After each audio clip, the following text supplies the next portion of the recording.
film Fabled Enemies, because when we first were going to put it in the Loose Change Final Cut, leaked some of the audio from the interview on the Alex Jones show.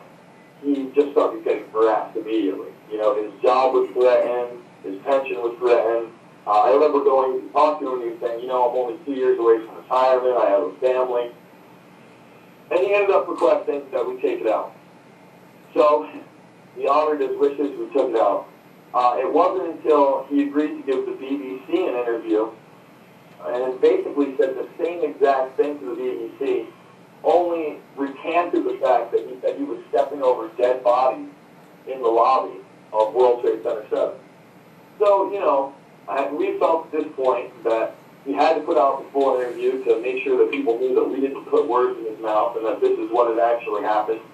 And we did so. And it turns out that Barry passed away this past August. Now, at first, you know, this was just a rumor. We got basically a couple of emails, couldn't really confirm it. No one was answering the phone from the contact numbers we had. We had actually contacted the guy from the BBC, Mike Rudin, who had his contact info. He said, oh, there's nothing to worry about. This September 11th, it was still a mystery. When we went down to New York City, surprisingly enough, Mike Rudin was down there. And he said, oh, I couldn't get a hold of him, but I'm sure there's nothing to it. You know, he's not dead. But then magically, Mike Rudin runs into Michael Hess. And he gets an exclusive interview with Michael Hess that still has not been published. And I tried to get Hess in an interview for, at least a year. I mean, I called his office, I sent emails, I faxed him, and nothing, not interested.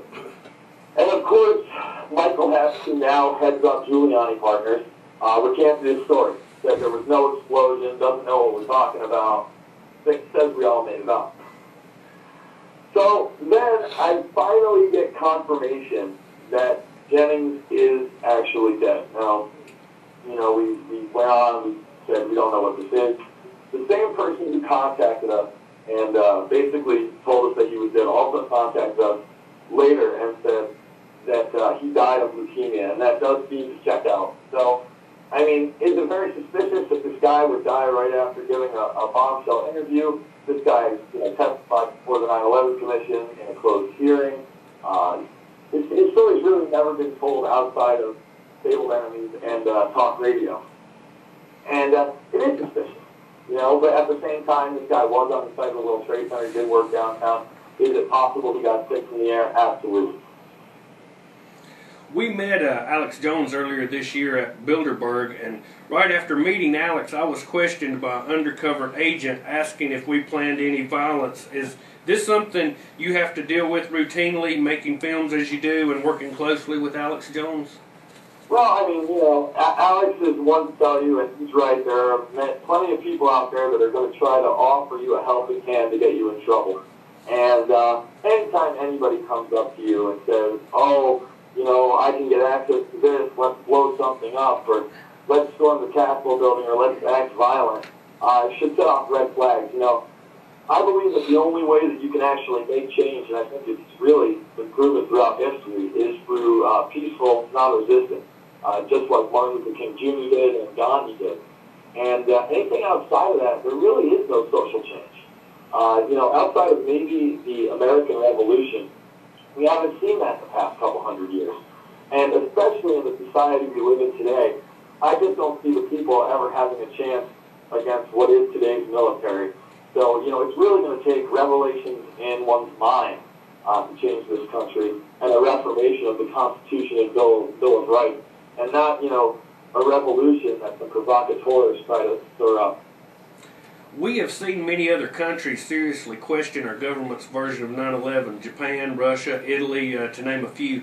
What is your opinion of the 9/11 truth movement here and abroad? Is it gaining momentum, or is it fading into history? Well, I don't think it's going to be fading into history. As far as gaining momentum, though, I mean, I'm not all about preaching to the choir. You know, that's why I put together Fabled Enemies. I feel that that's another avenue to bring people into 9/11 truth rather than focusing on the physical anomalies to show the people the International Intelligence Organization that carried this out. Now, as far as the movement goes, we're now 7+ years after 9/11. I think that you're going to see a resurgence of 9/11 truth around the 10th anniversary when the media again begins to hype up 9/11 on a new level. Unfortunately, we've just gotten so far away from the event and the fact that for some reason Americans are obsessed with 5, 10, 15, 20s. You know, the 5th anniversary was probably the biggest momentum that we were able to get. We were able to get over 2,000 people down there on 9/11 that year wearing Investigate 9/11 shirts. We had about 10,000 loose change DVDs. A lot of people also who know this stuff or understand that 9/11 was an inside job or they've been lied to about 9/11 really have drank the Democratic Barack Obama Kool-Aid and really believe this guy is going to be something different, that he's not working for the globalists, that he's not working for these elitists, when in fact he is. So, you know, I really do see the movement getting larger and larger, probably between the 9th and 10th anniversary of 9/11. And I think that people like us need to work extra hard in the next few years to make that happen. Jason, Fabled Enemies has dozens of extraordinary facts regarding 9/11. I'd also like you to go into the incredible instance when the Israelis were found filming the attack. I believe it was from New Jersey. Yeah, well, what a lot of people don't know is that there were actually people detained on 9/11 that were suspected of having something to do with the event, and these were not anybody associated with these 19 Arab hijackers outside of surveilling them, which this quote-unquote Israeli spy ring was doing. Not only did you have several members of the Israeli Mossad picked up because it was reported that they were cheering and filming the first attack. Let me repeat that, cheering and filming the first attack, but several different vans throughout the city were reported either of having suspicious individuals in them, explosives going off, or explosive residue inside. Now, there were several news reports and even a large Fox News special, a 4-parter, which exposed that these guys were part of a large Israeli spy ring inside the United States that basically had the power to surveil 99% of all phone calls, emails, and telecommunications in general through private Israeli firms, Amdocs, and Congress. Now, of course, this was kept very low in the American media. These guys were extradited to Israel with no charges being filed whatsoever. And any time that you even try to mention that Israel may have had some kind of a role in 9/11, you're immediately attacked as anti-Semitic. And also, as you document in your film, many of the supposed hijackers lived and were trained on military bases. Their driver's license had the addresses of military bases on them, and this fact also went unreported by our puppet media. Would you like to comment on that? Yeah, absolutely. I mean, again, in the early days after 9/11, Newsweek, for instance, reported that 3 of the hijackers listed and had their home addresses as the Pensacola Navy Station in Florida. We know that Muhammad Atta was trained at Maxwell Air Force Base. Another hijacker went to Brooks Air Force Base. We also had the the Vice Chancellor of the Defense Language School in Monterey, California, go public and say that he had actually trained some of the hijackers and that, Bush knew of the impending attack and did nothing to warn the American people. Then you also have 2 of these guys living with and renting from a Texas FBI informant. And of course, these 2 guys are also 2 of the guys that are being surveilled in the Black Ops program, Able Danger.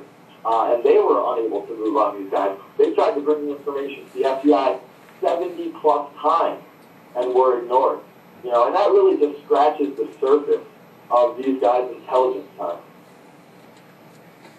And Jason, we also had, of course, one of the first things that I found extraordinary on 9/11 was the incredible, we're led to believe, failure of NORAD, which in my opinion was by design. Could you comment on that, please? Yeah, that's really one of the first things that got me to look at this. When I looked at this timeline and you looked at what they first